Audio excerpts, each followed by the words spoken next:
palestra que a gente vai apresentar para vocês agora carrega aí alguns meses de muito estudo e tem como proposta apresentar para vocês uma maneira completamente diferente de pensar recrutamento.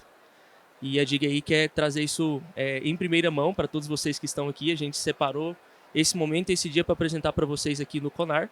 E nada mais justo, né, do que trazer para esse momento o Christian, o CEO da Diga aí. Ele vai estar conduzindo para vocês uma palestra com a gente sobre o DNHP, e ele vai explicar o que significa isso.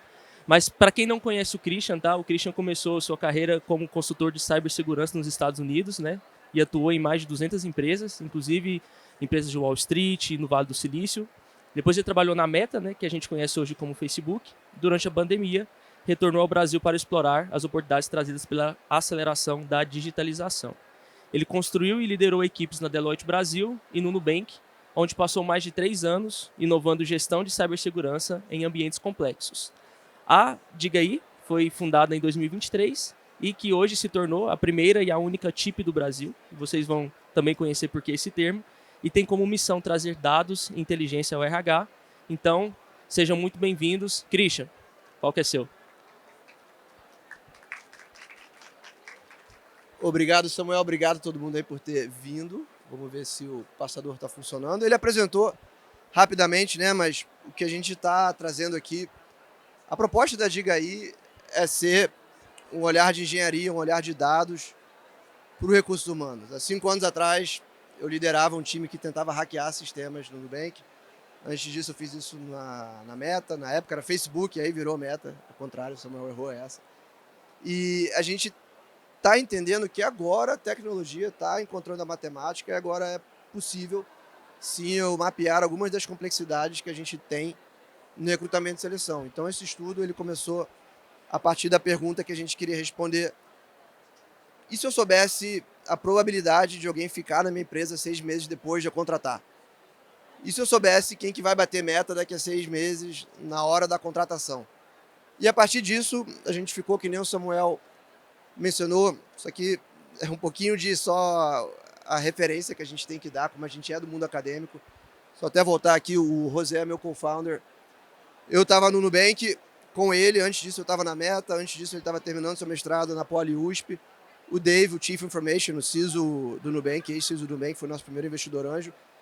Mas a gente começou a estudar artigos acadêmicos, e no mundo da inteligência artificial, você treinar um algoritmo é a parte mais fácil. Você, em um par de horas ali, já treina o modelo e faz ele funcionar. O mais difícil são isso que no mundo técnico a gente chama as evals, as evaluations, as avaliações. E basicamente as avaliações é como que eu mostro que esse modelo está funcionando. Ele está fazendo aquilo que eu quero, que eu pretendi, né, o objetivo desse modelo. E a gente usou diversos artigos acadêmicos que a gente gosta de mencionar aqui, como a gente é do mundo acadêmico, e não todo mundo, mas os founders já publicaram artigos acadêmicos e tal. Mas é um estudo que eu vou mostrar que é um pouco técnico, mas eu vou tentar traduzir aqui para a linguagem do RH. E no final a gente tem um tempo para fazer perguntas, para bate-papo. Mas vamos lá. Antes de falar da parte técnica, a gente precisa falar a parte que é importante para o técnico funcionar, que é a gestão de empresas. Então, se a gente não tem pessoas, a gente não tem nada. Se a gente tem tecnologia sem pessoas, também não funciona. Mas a gente precisa de processos para conectar as pessoas à tecnologia. Então, há 3 anos atrás, quando eu decidi sair do Nubank, a gente estava nessa fase aqui, né? Quando eu comecei a trabalhar na Meta com IA em 2019, eles foram o primeiro a, de fato, monetizar a mesma tecnologia que está por trás do ChatGPT, que previa a baixo custo a probabilidade de alguém clicar no anúncio. Então, foi assim que eles conseguiram monetizar a inteligência artificial pela primeira vez. O algoritmo já existe há mais de 50 anos e eles encontraram uma eficiência ali para não precisar de tanto recurso computacional. E aí a gente teve, né, o ChatGPT, a gente teve transcrição de reuniões, teve a Diga aí. Empresas que nascem do zero em IA têm essa vantagem de ter seus dados em um lugar onde eu posso acessá-los. Aí depois, que é onde a gente está agora, mudou para cá. Porque as pessoas estão descobrindo que não adianta eu ter uma transcrição da reunião se eu não vou ler minhas anotações. Não adianta eu ter uma Ferrari e dirigir ela em São Paulo, muito menos no Rio de Janeiro, da onde eu sou. Então a gente precisa de falar de processos para poder entender o que é possível com a inteligência artificial, e é por aí que eu vou começar. Então, né, esse aqui é um porteiro, acho que a maioria aqui deve ter algum porteiro no seu condomínio, e quem não tem, conhece alguém que tem. A gente vai batizar ele de Seu João. Esse é o Seu João. Alguém aqui tem isso em casa? Só para ter uma ideia, quem está prestando atenção, quem está com a gente. Beleza, então isso aqui é aquele intercom, né, que faz o reconhecimento facial, te fala quem você é. Eu tenho uma ideia, e se a gente pudesse tirar o Seu João da equação e ficar só com o portão automático, né? Olha, portão automático, eu vou ter reconhecimento facial, eu vou ter câmeras, eu vou ter interfone. Vou usar isso aqui que tá complicado. Eu vou ter interfone e eu vou ter menos custo. Parece uma boa ideia, né? Eu vou substituir aqui o trabalho visível de abrir a porta, o porteiro, por uma automação. Quem sabe economizar uma grana para consertar sauna, que nunca funciona, quem tem sauna, botar uma churrasqueira nova. Uma boa ideia. Mas o que acontece na realidade? Abrir o portão é a ponta do iceberg. O porteiro, ele precisa lidar com o inesperado. Eu moro no Morumbi, falta muita energia, cai, luz. Ele precisa ir lá, ligar primeiro a ligar para a Enel, para tentar consertar. Ele cria uma sensação de segurança. Quando tem alguém fazendo mudança e abrem aqueles 2 portões, ele fica ali do lado de fora, olhando para ver se não vai entrar ninguém. Ele me dá atualizações de quem ganhou na Libertadores, porque o jogo termina muito tarde, eu não consigo ver o resultado, então me dá esse update também, que é importante. Ele também pinta, já pintou lá na nossa casa a parede, faz essas coisas que fazem o prédio funcionar. Então, um erro muito comum é a gente, no mundo da IA, confundir a tarefa com o trabalho, entrando aqui no contexto de recrutamento com o propósito. O propósito do recrutador não é olhar para currículo, não é encontrar espaço na agenda. É sim encontrar pessoas que funcionam para aquela empresa. Isso não vai mudar nunca. Desde Jesus buscando os seus 2 apóstolos, ainda errou, encontrou um que traiu ele, até o Steve Jobs, até eu que estou tentando sempre contratar as pessoas que funcionam para a nossa cultura. Então, o que todo mundo acha, né? Poxa, eu tenho inteligência artificial.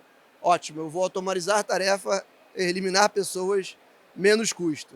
Muito legal. É o que muita gente... A gente trabalha com empresa grande, né? A gente tem daqui a pouco, na sequência, né, o CHRO do iFood, CHRO da Stone, da Drogaria São Paulo.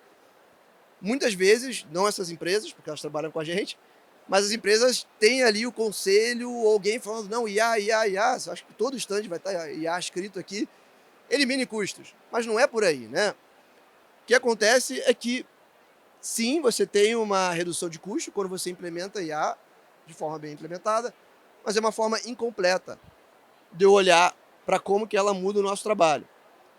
Então, isso aqui é um dado que eu achei interessante, é um estudo da PwC de 2026 e da Mercer Talent Trends, e ele revela que o RH médio, isso aqui é como que fica o RH médio na sua empresa em termos de que ele está fazendo, as tarefas do trabalho que fulfill aí o propósito de contratar a gente.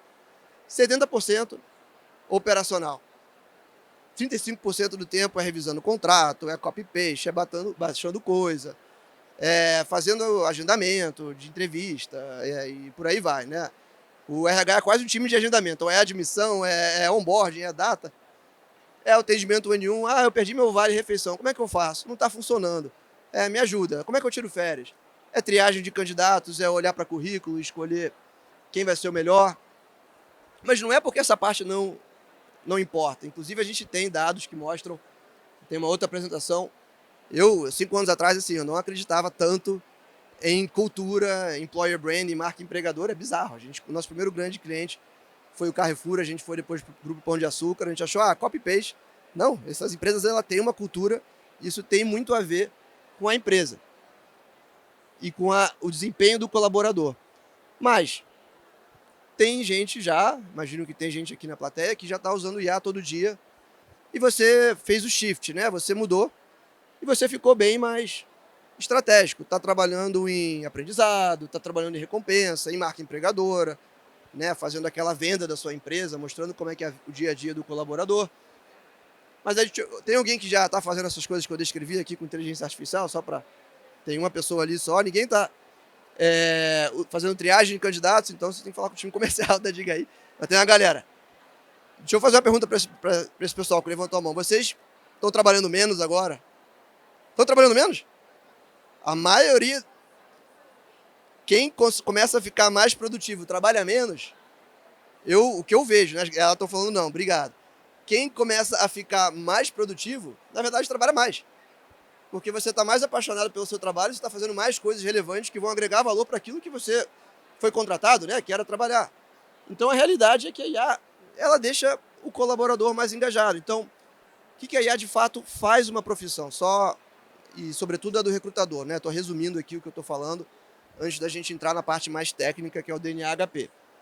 Ela desmembra um trabalho em tarefas e a mudança dessas tarefas é o que muda o trabalho, nunca muda o propósito. Então, hunting, triagem, isso esquece, né? Se você está usando o método de planilha, se você está olhando para um currículo, é um grande sinal que você tem muita oportunidade de ser o agente de inovação dentro da sua empresa.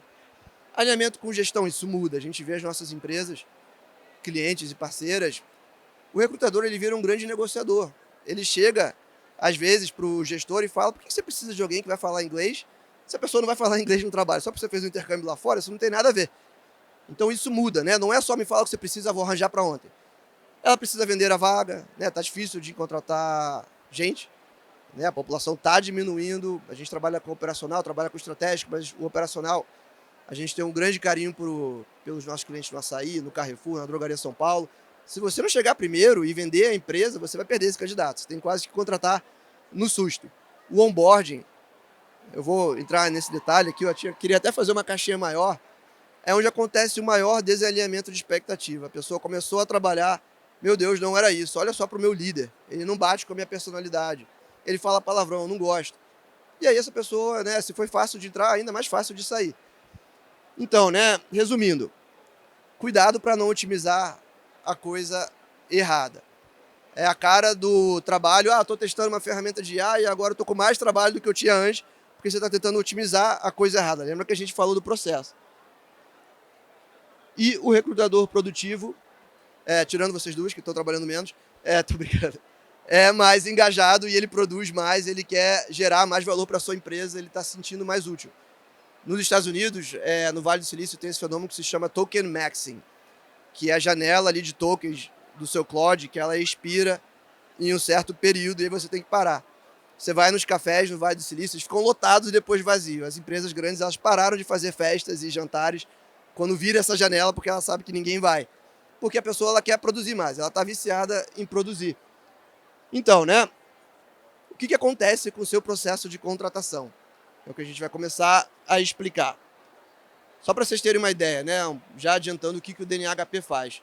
Se você tem uma shortlist, ela depois do DNA-HP, antes ela é assim, você estava com o seu 22º na 4ª posição, e são dados reais, 34º, ele está aqui na 6ª posição, ele acaba com a shortlist.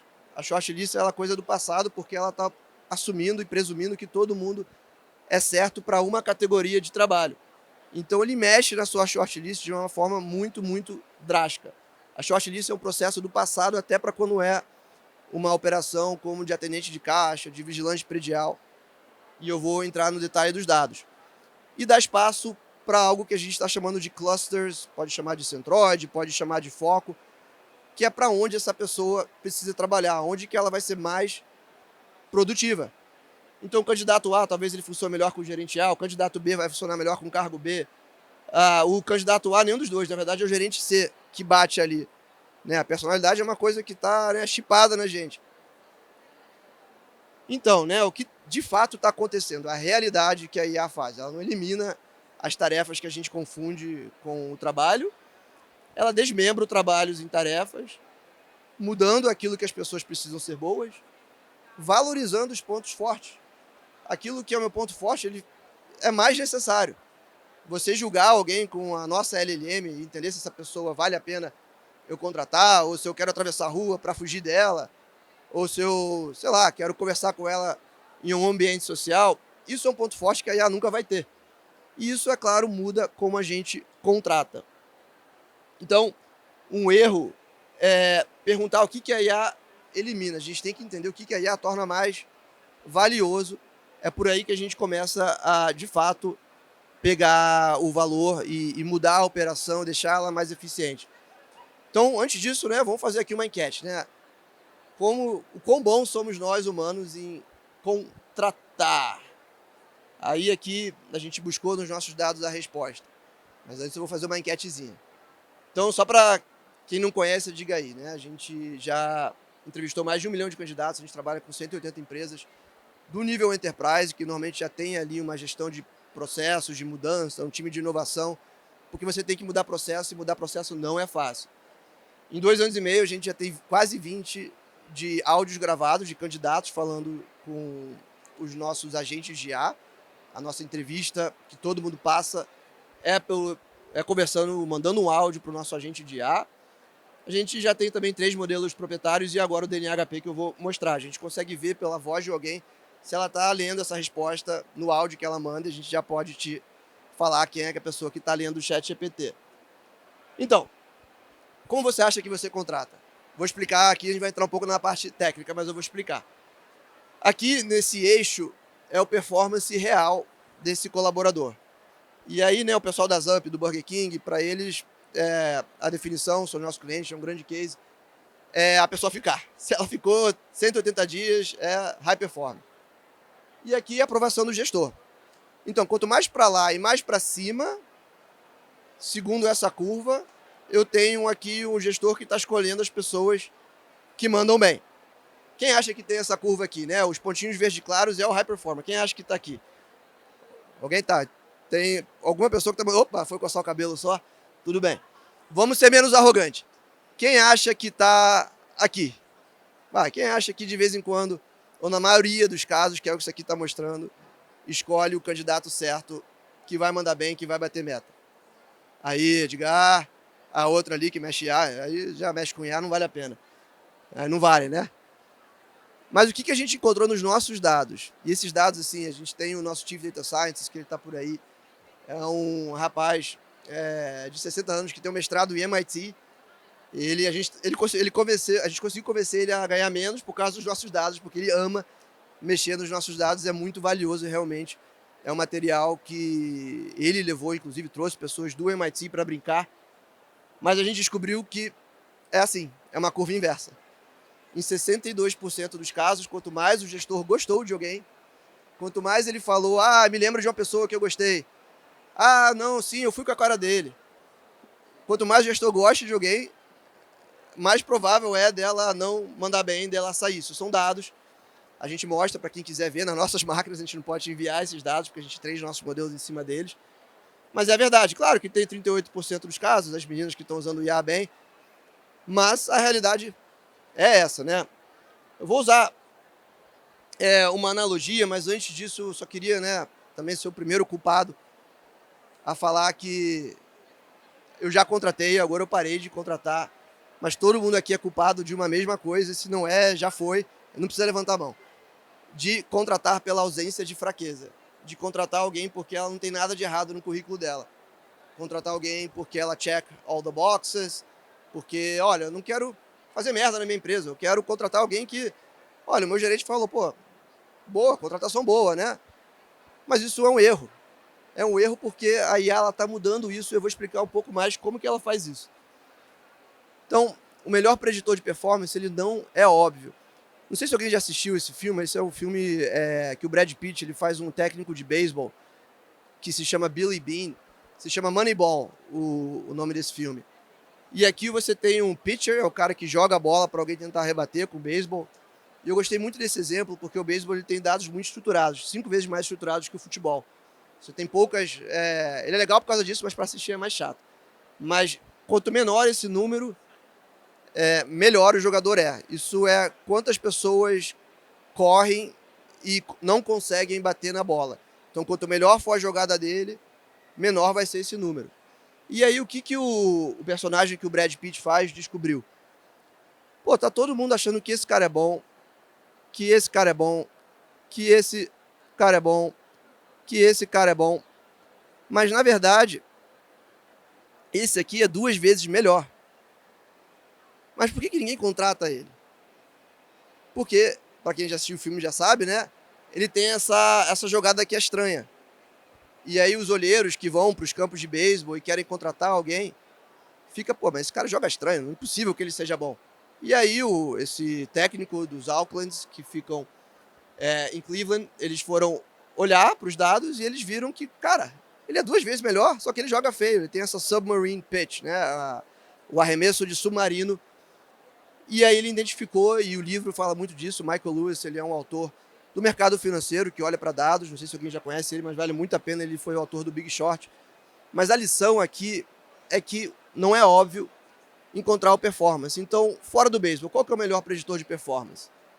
A gente vai trazer um exemplo, mas antes eu quero ouvir um pouquinho, né? Então aqui a gente tem 4 opções, e fui professor a minha vida inteira, comecei dando aula no Criança Esperança, hoje eu dou aula no G4, quem quiser assistir lá também, eu posso arranjar o cupom, mas eu vou pedir para as pessoas participarem desse aqui também. Então, número 1, hard skills, é habilidade técnica. A pergunta é, qual que é o melhor preditor de performance? Habilidade técnica, hard skills, experiência, onde essa pessoa trabalhou, aprendizado, habilidade de aprender, ou soft skills. Tem outro filme ali do Robert De Niro, o Estagiário, que é muito bom, que o cara só consegue ser promovido por causa da habilidade dele social, soft skills. Quem acha que é habilidade técnica? Ninguém? Vamos com vergonha? Pisque uma vez se você acha que é habilidade técnica. Aí você pode, não tem medo de errar. Quem acha que é experiência? Levanta a mão, galera. Ah, beleza. Alguém está levantando a mão. Para levantar. Quem acha que é aprendizado? O pessoal que acha que é aprendizado, tá bom. Quem acha que é soft skills? Olha, se bobear, a maioria. O que os nossos dados encontraram? Todos aqueles dados que eu mencionei. Que a capacidade de aprender é o que mais importa para eu identificar alguém que vai mandar bem, alguém que vai ficar, alguém que vai ser promovido, alguém que vai bater meta na minha empresa. E aí eu vou mostrar um gráfico também um pouquinho técnico, mas ele é interessante porque ele comprova o que a gente descobriu na amostra de 1.000 candidatos que foram entrevistados pela Diga no primeiro dia e 90 dias depois da contratação. A gente faz uma entrevista cognitiva, que eu já vou mostrar como é que ela funciona, mas a gente viu que a pessoa que manda bem, seja na Localiza, vendendo seminovos, seja o gerenciador de carro da Localiza, seja o atendente de call center da Atento, seja quem for, ela sai no fim do onboard uma pessoa transformada. Mesma prova cognitiva, mandando áudio no WhatsApp, ela cresce 10%, enquanto quem não é high performer cresce ali 1, 2%. Ela cresce de 5 a 10 vezes mais rápido durante os primeiros 90 dias de uma empresa. Porque a verdade é que a gente sai daqui hoje, né? Eu espero, com um pouco mais de conhecimento. A gente sai, todo dia a gente aprende uma coisa. A gente sempre vai usando aí, até na nossa fala diária, aquilo que é mais recente, mais relevante para nós. Então o aprendizado, ele é um fator aí que dos nossos dados foi o mais prevalente. Tem alguns outros que eu vou mostrar. Mas aí por quê, né? Beleza, por que eles aprenderam mais? Porque eles eram inteligentes? É porque eles estudaram? Qual que é o segredo que a gente acha que acontece aqui? A gente se inspirou num deck da Netflix, que é muito interessante, é o Memo de Cultura da Netflix. É uma apresentação de slides, de 50 slides, que está na internet.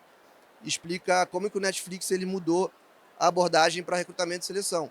E eles começaram, em vez de fazer a pergunta quem é a pessoa boa, eles perguntaram qual que é o ambiente certo para a pessoa, de fato, trabalhar bem. Então a gente usou isso como inspiração e nos nossos dados a gente começou a formular hipóteses sobre o ambiente.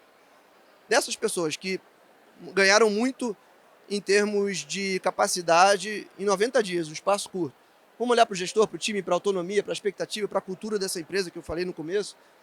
E para esse caso do aprendizado, a gente viu que o maior fator é o gestor.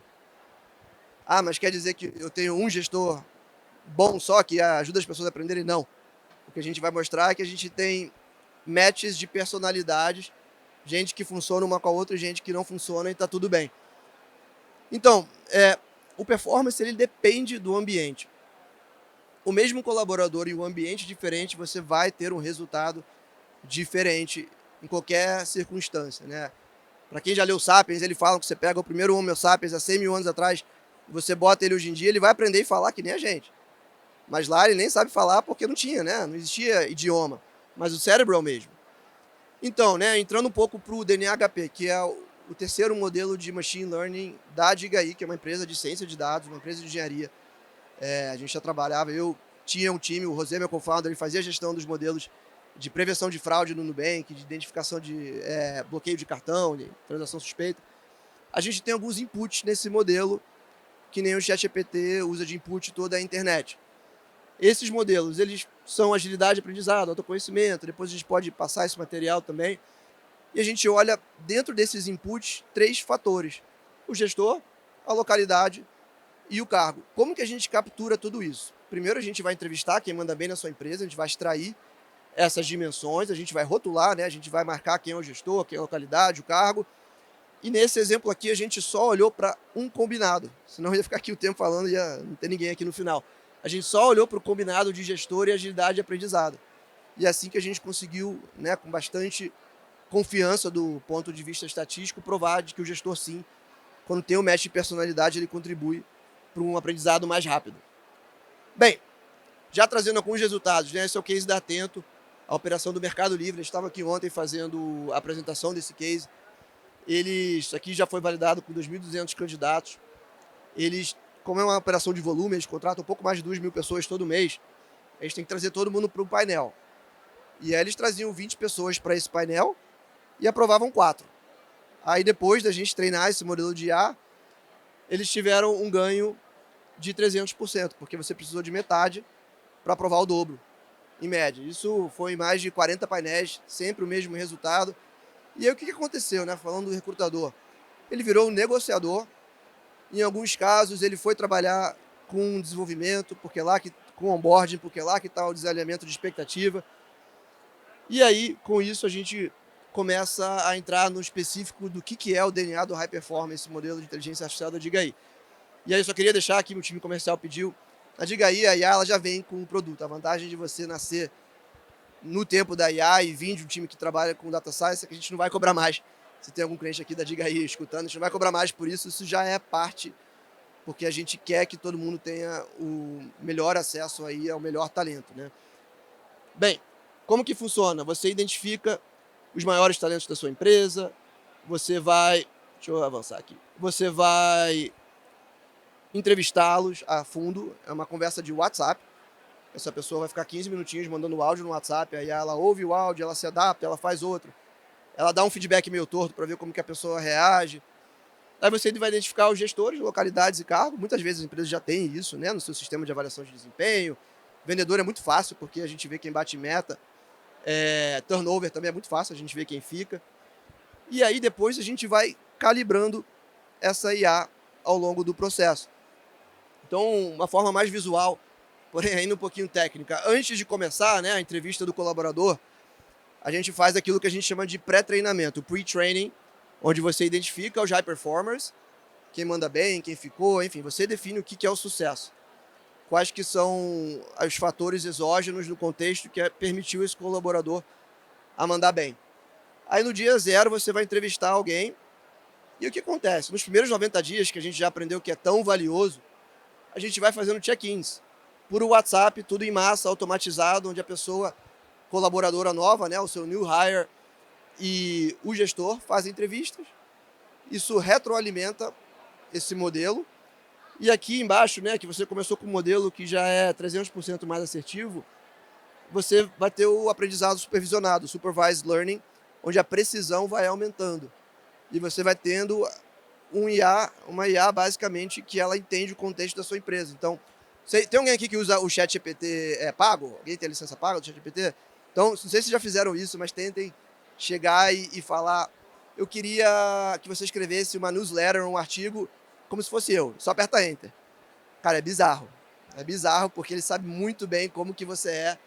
Né? A Anthropic, que é quem criou o Claude, ganhou aí muito destaque quando eles aumentaram a janela de contexto para 1.000 tokens, porque o contexto é tudo, né? A IA também ela não funciona sem um contexto da pessoa, e é isso que a gente faz na gestão de capital humano, que é o capital que tá mais escasso no mundo e o capital que mais agrega valor. A gente acaba só falando de capitalismo financeiro, mas o capital humano ele é muito mais valorizado e ele está com uma oferta diminuindo, né? Bem, o que faz esse aprendizado em termos de impacto? Eu falei que ia ser um pouco técnico, mas eu vou explicar. Aqui é um algoritmo já treinado, a gente tem modelos para cada indústria, para o varejo, para o corporativo, para desenvolvimento de software, a gente já fez com a CIT também, estava aqui fazendo o case deles. Sem esse aprendizado contínuo, então hoje, né, a IA, a gente vai voltar no processo, vou resumir, mas ela transcende o recrutamento e seleção, ela não pode parar. Eu não posso ter um handoff, contratei, vai lá, onboarding, vai lá, gestor. Aí o gestor nunca está lá. Aí o gestor, sei lá, um babaca. Ou ele não ajuda a pessoa, não dá match com aquela personalidade. Então a gente tem que treinar. Quando a gente treina, esse case que eu vou mostrar é do iFood, a gente deixa esse modelo muito mais assertivo. A gente consegue, em vez de precisar de 400 candidatos para achar corretamente os 28 high performers, a gente precisa só de 80. Então, em vez de eu precisar te mostrar, não é uma shortlist, mas em vez de eu ter que te mostrar 50% dos meus resultados, nos primeiros 10% dos resultados das indicações que eu vou te fazer, você vai encontrar todos os high performers, todo mundo que vai bater meta, que vai ficar, que vai ser bem avaliado, seja qual for a sua definição para aquele time, para aquela localidade de sucesso. E aí, algo que é muito importante, eu acho que o Brasil tem uma vantagem né, de 10-0, na verdade 4-0, em qualquer outro país, é o áudio. Todo mundo aqui... Alguém já mandou o áudio hoje no WhatsApp? Eu já mandei, alguns. Beleza. Eu já mandei também muito áudio pro OpenClaw. Não sei se vocês já brincaram com o OpenClaw, mas eu gosto muito dele. O áudio, eu ouvi alguém, eu consigo aumentar em 18% a precisão desse mesmo modelo que eu estou falando. Então a gente consegue ver se a pessoa está confiante, se ela é um comercial, ela tem que ser aquela voz que você consegue ver que ela está sorrindo. Se ela é alguém do analítico, ela tem que ser um pouco mais calma, falando assim devagar, para entender o problema, sempre suspeitando, duvidando que ela está certa ou errada. E não tem jeito certo nem errado. Tem gente que está mentindo, a gente vê, né? Não só no nervosismo, mas é muito fácil que está lendo. E nesses dados, esses 20 anos de conversa, a gente vê que todo ano, próximo do carnaval e próximo do fim do ano, fica todo mundo mais feliz também, o que é alguns aspectos interessantes aí que a gente viu do áudio. Esse aqui é um outro caso da Localiza que é interessante e é um pouco técnico, mas o que eu quero mostrar aqui do lado é a variação da nota que a Digai deu para esse candidato. A variação, ela é 2 vezes maior para o mesmo cargo em diferentes cidades do que diferentes cargos na mesma cidade. Ou seja, eu vou contratar um atendente de caixa no Rio de Janeiro, é diferente do que São Paulo.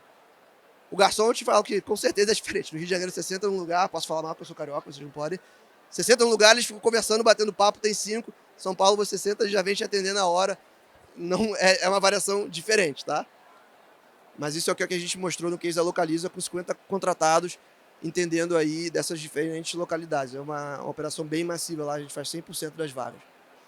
Beleza, então agora vamos tentar resumir. E se eu não mudar o meu processo? Eu vou resumir de uma forma um pouco mais matemática, porque a gente gosta de dados. A gente olhou para os nossos dados para ter a resposta. A gente integra com todas as ATS, a gente integra com a GUP, integra com a Solids, com a Greenhouse, com a Lever, com a ASP, com a SuccessFactors. Se a gente não tem integração, a gente tem um módulo que se integra muito fácil a qualquer ATS. E a gente foi ver no histórico quem que eram as pessoas que estavam sendo desclassificadas. Porque isso é um trabalho, lembra que eu falei que a gente ficou 9 meses treinando, avaliando, treinando, avaliando, treinando, avaliando, até entender o modelo certo? Se você usa o modelo que não mudou há 100 anos, tá? 100 anos atrás eu pegava uma pilha de 100 currículos e eu ia tirando gente, eu entregava para o gestor 10 currículos. A diferença é que até a IA a gente chamava isso de Kanban e era um PDF em vez de ser um currículo. Mas se esse é o seu processo, se você tem um analista, ou como eu já fui, né? A gente falou aqui de todo mundo ser culpado do mesmo erro, alguém enviesado olhando para ali, você vai, a cada 3 pessoas que você desclassifica, você vai mandar um embora, que seria o teu próximo high performer, que seria a pessoa que bate meta, a pessoa que fica, a pessoa que manda bem. Então esse é o risco de você não repensar o processo e só achar que a tecnologia vai resolver os seus problemas, porque não é por aí. O processo ele tem que mudar. E a gente também descobriu que 90% dos casos de underperformance, quando a pessoa não atua conforme esperado, vem do comportamental. Vem da capacidade de aprender, vem da capacidade de receber um feedback negativo. Então por que a gente está fazendo teste lógico? Por que a gente está fazendo teste de programação? Se 90% das pessoas que não mandam bem é por causa do comportamental.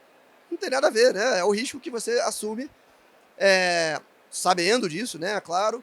continuar com o processo antigo. É claro que processo antigo é melhor do que nenhum processo, mas é os dados que a gente tem hoje nos trazendo verdades interessantes. Bem, resumindo, contrate pelos pontos fortes.